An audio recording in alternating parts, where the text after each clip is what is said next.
2014ರಲ್ಲಿ ನರೇಂದ್ರ ಮೋದಿಜಿಯವರು 283 ಲೋಕಸಭಾ ಕ್ಷೇತ್ರಗಳನ್ನು ಗೆಲ್ಲುವ ಮುಖಾಂತರವಾಗಿ ಸ್ವಂತ ಬಲದಿಂದ ಕೇಂದ್ರದಲ್ಲಿ ಸರ್ಕಾರ ರಚನೆ ಆದ ನಂತರ ಕಂಗೆಟ್ಟಿರುವಂಥ ಕಾಂಗ್ರೆಸ್ಸು ಆಗಾಗ್ಗೆ ಒಂದಿಲ್ಲೊಂದು ಆರೋಪಗಳನ್ನು ಮಾಡಿಕೊಂಡು ಜನರ ವಿಶ್ವಾಸವನ್ನು ಕಳ್ಕೊಂಡು ಮೂಲೆ ಗುಂಪಾಗಿದ್ದೀವಿ ಅನ್ನೋ ಸತ್ಯ ನಿಜ ಸಂಗತಿಯನ್ನು ಅಕ್ಸೆಪ್ಟ್ ಮಾಡಿಕೊಳ್ಳದಲ್ಲೇ ತರಾವರಿ ಆರೋಪಗಳನ್ನು ಮಾಡ್ತಾ ಬರ್ತಾ ಇದ್ದಾರೆ.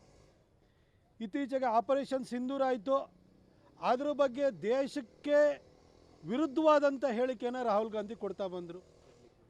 ಇನ್ನು 2014ನಲ್ಲಿ ಸೋತಾದ ನಂತರ, 2019ನಲ್ಲಿ ಸೋತಾದ ನಂತರ, 2024ರಲ್ಲಿ ಸೋತಾದ ನಂತರ ಈ ಹಿಂದೆ ಇಂದಿರಾ ಗಾಂಧಿಯವರು ಗರೀಬಿ ಹಟಾವೋ ಅಂತೇಳಿ ಏನು ಚಳುವಳಿ ಮಾಡ್ಕೊಬರ್ತಿದ್ರು, ಈಗ EVM ಹಟಾವೋ ಅಂತ ಚಳುವಳಿ ಪ್ರಾರಂಭ ಮಾಡಿದ್ದಾರೆ.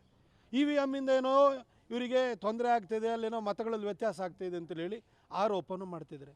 ರಾಹುಲ್ ಗಾಂಧಿಯವರೇ, ನಿಮ್ಮ ಒಂದು ಆರೋಪಕ್ಕಾದ್ರೂ ಒಂದು ಸಾರಿನಾದ್ರೂ ನೀವು ಸಾಕ್ಷ್ಯಾಧಾರ ಕೊಟ್ಟಿದ್ದೀರಾ? EVM ವಿಚಾರದಲ್ಲೂ ಕೂಡ ನಿಮಗೆ ಎಲೆಕ್ಷನ್ ಕಮಿಷನಿಂದ ಕೋರ್ಟ್ನಿಂದ ನಿಮಗೆ ಮುಖಭಂಗ ಆಗೋಗಿದೆ. ಈಗ ಹೊಸದಾಗಿ ಮತಗಳ್ಳತನ ಆಗ್ತಾಯಿದೆ ಅಂತ ಹೇಳ್ತಿದ್ರಿ. ರಾಹುಲ್ ಗಾಂಧಿಯವರೇ, ಮತಗಳ್ಳತನವನ್ನು ಹೆಸರನ್ನೇ ಫ್ರಾಡ್ ಮಾಡುವಂಥದ್ದು ಯಾರು ಮಾಡಿದರೆ ಅದು ನಿಮ್ಮ ಕುಟುಂಬ ಅಷ್ಟೇ. ಫಿರೋಜ್ ಗಾಂಧಿಯ ಮಗ ಗಾಂಧಿ ಹೆಂಗಾದ, ಫಿರೋಜ್ ಗಾಂಧಿಯ ಹೆಂಡತಿ ಇಂದಿರಾ ಗಾಂಧಿ ಹೆಂಗಾದರು ಅನ್ನೋದು ಈ ದೇಶಕ್ಕೆ ಗೊತ್ತಿದೆ. ಹಾಗೆ ಹೆಸರಲ್ಲೂ ಫ್ರಾಡ್ ಮಾಡಿದ್ರಿ ನಿಮ್ಮ ಕುಟುಂಬದವರು. ಕೊನೆಗೆ 1971ರಲ್ಲಿ ರಾಯ್ಬರೇಲಿನಲ್ಲಿ ಚುನಾವಣಾ ಅಕ್ರಮವನ್ನು ಮಾಡಿ ಗೆದ್ದು ಕೊನೆಗೆ ಪ್ರಧಾನಿ ಸ್ಥಾನವನ್ನು ಕಳ್ಕೊಳ್ಳುವಂಥ ಸ್ಥಿತಿ ನಿಮ್ಮಜ್ಜಿಗೆ ಬಂದೋಯ್ತು. ಈಗ ನೀವು ಮತಗಳ್ಳತನ ಅಂತೇಳಿ ಹೊಸದಾಗಿ ನೀವು ತಕರಾರುತ್ತಾ ಇದ್ದೀರಿ. ಸರ್, 2024ರಲ್ಲಿ ತಮಿಳ್ನಾಡಲ್ಲಿ ಅಷ್ಟೂ ಸೀಟನ್ನು ನೀವು ಸ್ವೀಪ್ ಮಾಡಿರಿ, ನೀವು DMK ಅವರು, ಅಲ್ಲಿ ಮತಗಳ್ಳತನ ಆಗಲಿಲ್ಲ. ಕೇರಳದಲ್ಲೂ ಸ್ವೀಪ್ ಮಾಡಿರಿ, ಅಲ್ಲೂ ಮತಗಳ್ಳತನ ಆಗಲಿಲ್ಲ ನಿಮಗೆ. ನೀವೆಲ್ಲೆಲ್ಲಿ ನಿಮಗೆ ಒಳ್ಳೆ ಸೀಟ್ಗಳು ಬಂತು ಅಲ್ಲೆಲ್ಲೂ ಮತಗಳ್ಳತನ ಆಗಲಿಲ್ಲ. ಈ ಕರ್ನಾಟಕದಲ್ಲಿ ಮತಗಳ್ಳತನ ಆಗಿದೆ, ಕೆಲವು ಕಡೆ ಆಗಿದೆ ಅಂತ ಹೇಳ್ತಾ ಇದ್ದೀರಲ್ಲ ಸರ್. ಕರ್ನಾಟಕದಲ್ಲಿ ಆಳುವ ಸರ್ಕಾರ ಯಾವುದು? ಕಾಂಗ್ರೆಸ್ ಸರ್ಕಾರ. ಲೋಕಸಭಾ ಚುನಾವಣೆ ನಡೆದಾಗ ಕಾಂಗ್ರೆಸ್ ಸರ್ಕಾರನೇ ಇದ್ದಿದ್ದು. ಈ ಒಂದು ಮತಪಟ್ಟಿಯ ಪರಿಷ್ಕರಣೆ ಮತ್ತು ಮತಪಟ್ಟಿಯನ್ನು ಸಿದ್ಧಪಡಿಸೋದು ಯಾವ ರೀತಿ ಆಗುತ್ತೆ ಸರ್? ಮತಪಟ್ಟಿಯನ್ನು ಬೂತ್ ಲೆವೆಲ್ ಆಫೀಸರ್ BLO ಇರ್ತಾನೆ. BLO ಮತಪಟ್ಟಿ ಏನು ತಯಾರಾಗುತ್ತೆ ಅದನ್ನು ನಿಮ್ಮ ಪಕ್ಷದ ಬೂತ್ ಲೆವೆಲ್ ಏಜೆಂಟ್ BLAಗೆ ಪರಿಷ್ಕರಣೆಗೂ ಕೂಡ ಅವಕಾಶವನ್ನು ಮಾಡಿಕೊಡ್ತಾರೆ. ಅದ್ರ ಮೇಲೆ ERO ಇರ್ತಾನೆ, ಅದ್ರ ಮೇಲೆ ಡಿಸ್ಟ್ರಿಕ್ಟ್ ಎಲೆಕ್ಷನ್ ಆಫೀಸರ್ ಇರ್ತಾರೆ. ಇಷ್ಟೂ ಜನ ಪರಿಷ್ಕರಣೆ ಮಾಡಿ ಅದನ್ನು ಕರಡನ್ನು ಹೊರಗಡೆ ಕೊಟ್ಟು ಕೊನೆಗೆ ಫೈನಲ್ ಲಿಸ್ಟ್ ಬರುತ್ತೆ. ಸರ್, ಪಟ್ಟಿಯನ್ನು ಸಿದ್ಧಪಡಿಸುವಂತಹ ಹಂತದವನ್ನೇ ತಗೊಳ್ಳಿ. ಅದು BLO ಇರ್ಬೋದು, ARO ಇರ್ಬೋದು, ಮುಂದೆ ಡಿಸ್ಟ್ರಿಕ್ಟ್ ಎಲೆಕ್ಷನ್ ಆಫೀಸರ್ ಇರ್ಬೋದು. ಹಾಗೆ ಚುನಾವಣೆ ಕಂಡಕ್ಟ್ ಮಾಡೋದಕ್ಕೆ ಬನ್ನಿ, ನಿಮ್ಮ ಬೂತ್ ಲೆವೆಲ್ ಏಜೆಂಟ್ ಇರ್ತಾನೆ. ಯಾರೋ ಬಂದು ಯಾರ್ದೋ ಓಟ್ ಹಾಕೋಗಿದ್ದಾರೆ ಅನ್ನೋದಕ್ಕೆ ನಿಮ್ಮ ಏಜೆಂಟು ಪರಿಷ್ಕರಣೆನ ಮಾಡ್ತಿರ್ತಾನೆ. ಅಲ್ಲೇ ಬೂತ್ ಲೆವೆಲ್ ಆಫೀಸರ್ BLO ಇರ್ತಾನೆ. BLO ಮೇಲ್ಗಡೆ ARO ಇರ್ತಾನೆ, AERO ಇರ್ತಾರೆ. ಅದಾದ ನಂತರ RO ಇರ್ತಾರೆ. ಅದಾದ ನಂತರ ನಿಮಗೆ ಡಿಸ್ಟ್ರಿಕ್ಟ್ ಎಲೆಕ್ಷನ್ ಆಫೀಸರ್ ಇರ್ತಾರೆ. ಇಷ್ಟೂ ಅಧಿಕಾರಿಗಳು ಕೂಡ ರಾಜ್ಯ ಸರ್ಕಾರದವರೇ ಆಗಿರ್ತಾರೆ. ನೀವು ಪಗಾರ ಕೊಡುವಂತಹ ರಾಜ್ಯ ಸರ್ಕಾರದ ಅಧಿಕಾರಿಗಳೇ ಈ ಚುನಾವಣೆಯನ್ನು ಕಂಡಕ್ಟ್ ಮಾಡ್ತಾರೆ. ಹಾಗಿರ್ಬೇಕಾದ್ರೆ ಮಹದೇವಪುರ ಕ್ಷೇತ್ರದಲ್ಲಾಯಿತು ಅಂತ ಹೇಳ್ತಿರಲ್ಲ. ಬೆಂಗಳೂರಿನಲ್ಲಿ ಶಿವಾಜಿನಗರದಲ್ಲಿ ಜಾಸ್ತಿ ಆದ ಕೂಡಲೇ BJP ಅವರು ಆರೋಪ ಮಾಡಿರ. ಸರ್ವಜ್ಞನಗರದಲ್ಲಿ ನಿಮಗೆ ಜಾಸ್ತಿ ಓಟ್ ಬಂದ ಕೂಡಲೇ ಆರೋಪ ಮಾಡಿದ್ರ. ಶಾಂತಿನಗರದಲ್ಲಿ ಹೆಚ್ಚಿಗೆ ಬಂತು ಅಂದ ಕೂಡಲೇ ನಿಮಗೆ ಆರೋಪ ಮಾಡಿದ್ರ. ಡಿಜಹಳ್ಳಿ, ಕೆಜಹಳ್ಳಿ ಆ ಭಾಗದಲ್ಲಿ ನಿಮಗೆ ವಿಪರೀತವಾದಂಥ ಮತಗಳು ಬರ್ತವಲ್ಲ, ನಾವು ಆರೋಪ ಮಾಡಿದ್ವಾ? ಆಯ್ತು, ಈ ಎಲೆಕ್ಷನ್ನ ಕಂಡಕ್ಟ್ ಮಾಡೋರು ಯಾರು ಸರ್?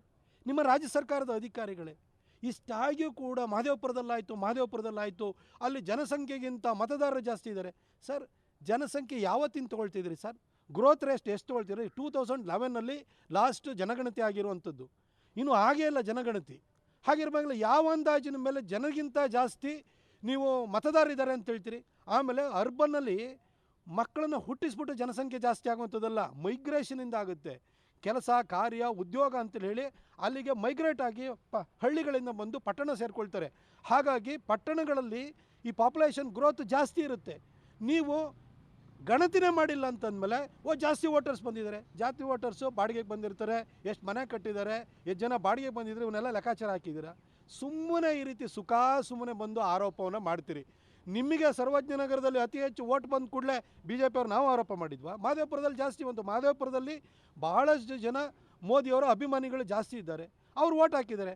ಆಯಿತು, ಇಡೀ ದೇಶಾದ್ಯಂತ ನೀವು ನೋಡಿ, ಚುನಾವಣೆ ಪ್ಯಾಟರ್ನ ನೋಡಿ, ಅಸೆಂಬ್ಲಿಗೆ ಬಂದಾಗ ಜನ ಒಂದು ರೀತಿ ಓಟ್ ಹಾಕಿರ್ತಾರೆ, ಅದೇ ಲೋಕಸಭೆಗೆ ಬಂದಾಗ ದೇಶಕ್ಕೆ ಮೋದಿ ಬೇಕು ಅಂತ ಓಟ್ ಹಾಕ್ತಾರೆ.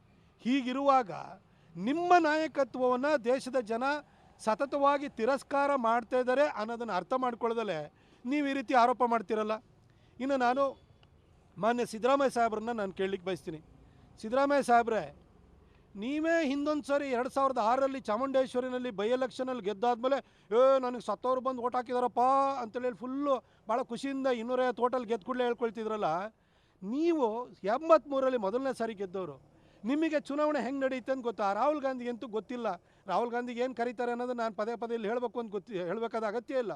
ಆದರೆ ನೀವು ಚಾಮುಂಡೇಶ್ವರಿ ಚುನಾವಣೆಯಲ್ಲಿ ಹುಂಡಿನಲ್ಲಿ ಸಾಲಾಗಿ 400 ಓಟ್ ಇದ್ರೆ 400 ಓಟು ನಿಮಗೆ ಬೀಳೋಲ್ಲ ಸರ್. ಹೆಂಗೆ ಮ್ಯಾಜಿಕ್ ಮಾಡಿದ್ರಿ? ಪೀಟರ್ ಅಂತೇಳಿ ಹೇಳಿ ಒಬ್ಬ ಚುನಾವಣಾಧಿಕಾರಿನ ಕೇಂದ್ರದಿಂದ ಹಾಕಿಸ್ಕೊಂಡು ಬಂದು ನೀವೇ ಅಲ್ಲಿ ಎಲ್ಲ ಕಸರತ್ತನ್ನು ಮಾಡಿ ಗೆದ್ದಂಥವ್ರು ನೀವು, ನಿಮಗೆ ಗೊತ್ತಿದೆ.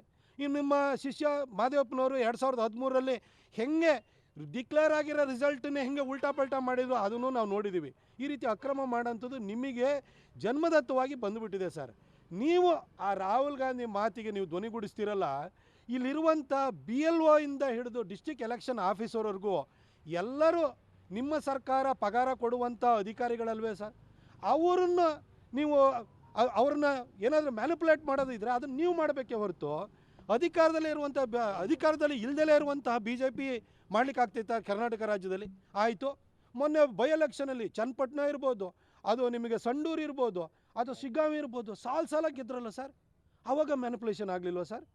ಅಥವಾ ಆವಾಗಲೂ ನಾವು ನಿಮ್ಮನ್ನ ಮೇಲೆ ಇದೇ ಥರ ಆರೋಪ ಮಾಡಿದ್ವಾ? 2023ರಲ್ಲಿ BJP ಸರ್ಕಾರನೇ ರಾಜ್ಯದಲ್ಲಿ ಇತ್ತು, 136 ಸೀಟ್ ಗೆದ್ರಿ ನೀವು. ಆವಾಗ ನಾವು ಆರೋಪ ಮಾಡಿದ್ವಾ ಸರ್? ನೀವು ಎಲ್ಲೆಲ್ಲಿ ಗೆಲ್ತೀರಿ ಅಲ್ಲಿ ಏನೂ ಕೂಡ ಎಲ್ಲ ಸರಿಯಾಗಿ ನ್ಯಾಯಸಮ್ಮತವಾಗಿ ನಡೆದಿರುತ್ತೆ. ನೀವು ಗೆಲ್ಲಿಲ್ಲ, ಸೋತಾದ ಕೂಡಲೇ ನೀವು ಬರ್ತೀರಿ. ನೀವು ಸರ್ 2013ರಲ್ಲೂ ನೀವು ಮುಖ್ಯಮಂತ್ರಿ ಆಗಿದ್ದಿರಿ.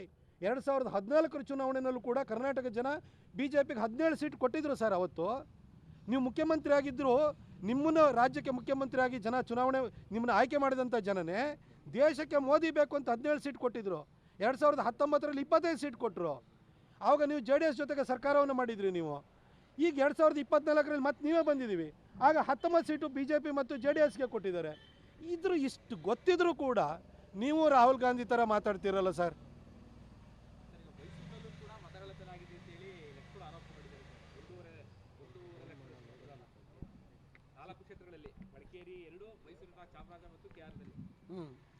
ನರಸಿಂಹರಾಜ ಕ್ಷೇತ್ರದಲ್ಲಿ ಕಾಂಗ್ರೆಸ್ಸಿಗೆ ಸುಮಾರು 76,000 ಲೀಡ್ ಬಂದಿದೆಯಲ್ಲ, ಅಲ್ಲಿ ಖಾಲಿ ಸೈಟಲ್ಲೆಲ್ಲರೂ ಕೂಡ ಹಿಂದೂಗಳ ಸೈಟಲ್ಲೂ ಕೂಡ ಮುಸಲ್ಮಾನರ ಓಟು ದಾಖಲಾಗಿದ್ದಾವೆ. ಅದ್ರ ಬಗ್ಗೆ ಏನು ಹೇಳ್ತೀರಿ ಸರ್? ಹಾಗಾದರೆ ಅಲ್ಲ, ನಾನು ಈ ಆರೋಪ ಮಾಡ್ತಿರೋ ವ್ಯಕ್ತಿ ಜೀವನದಲ್ಲಿ ಒಂದು ಗ್ರಾಮ ಪಂಚಾಯತಿ ಚುನಾವಣೆ ಗೆಲ್ಲುವ ಯೋಗ್ಯತೆಯೂ ಇಲ್ಲದಿದ್ದವನು. 5 ಚುನಾವಣೆಯಲ್ಲಿ ಸೋತಾನೆ. ಹಿಂದೆ ಇಲ್ಲಿ ಚಾಮರಾಜ್ಯದಲ್ಲಿ ಇಟ್ಕೊಂಬಿಟ್ಟು ಇಂಡಿಪೆಂಡೆಂಟಾಗಿ ನಿಂತ್ಕೊಂಡು 100 ಓಟ್ ತಾಳಕ್ಕಾಗಿರಲಿಲ್ಲ. ಆ ಮನುಷ್ಯ ಆರೋಪ ಮಾಡಲಿಕ್ಕೆ ಬರ್ತಾನೆ.